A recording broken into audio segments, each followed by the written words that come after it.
Stéphane, pour Lego, alors le concept c'est de réinventer encore et toujours cette fameuse expérience de jeu grâce aux jouets Lego et aux briques.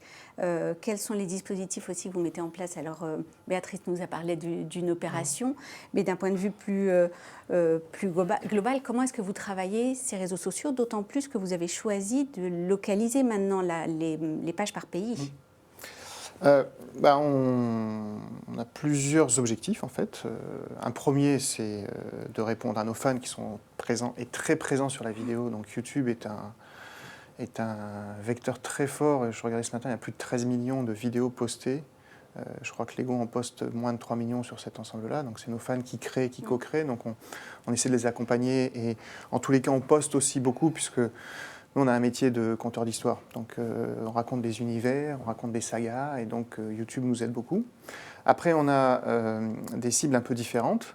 L'expérience, l'équipe, c'était de se dire, mais tous ces papas qui nous suivent un peu, tous ces hommes qui sont restés très Lego, est-ce qu'on ne peut pas faire quelque chose d'un peu sympa et leur envoyer un message aussi, qui n'est pas uniquement le message des fans hardcore Lego qui vont poster toutes leurs créations. Donc c'était un clin d'œil pour tout un public qui nous suit.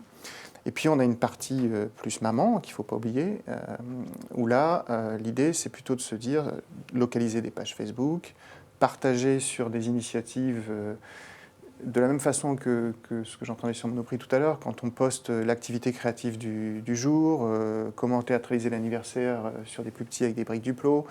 Ça, c'est des choses qui répondent très très bien. La Saint-Valentin en briques aussi, ça a très bien fonctionné. Créer votre cœur ou autre en briques.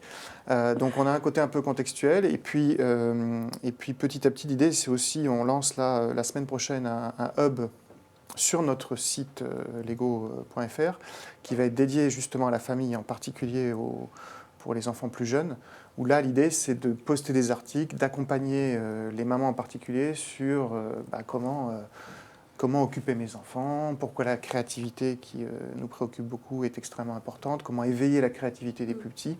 Et donc l'idée c'est de les accompagner avec un site qui est plus personnalisé, qui est un site un peu lifestyle.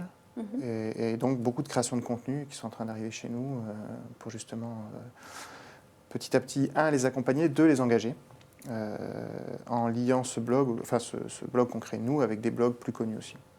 Et en matière d'organisation, quand vous dites beaucoup de contenu qui doit être localisé, pour autant, est-ce que ça vient du siège ou est-ce qu'il y a des choses qui sont faites spécifiquement en France?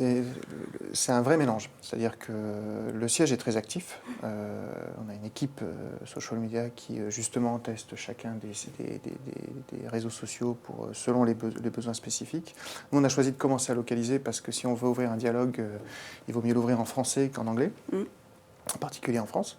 Et donc l'idée, c'est d'avoir à peu près entre 20 et 30% de contenus locaux pour un contenu plus globalisé.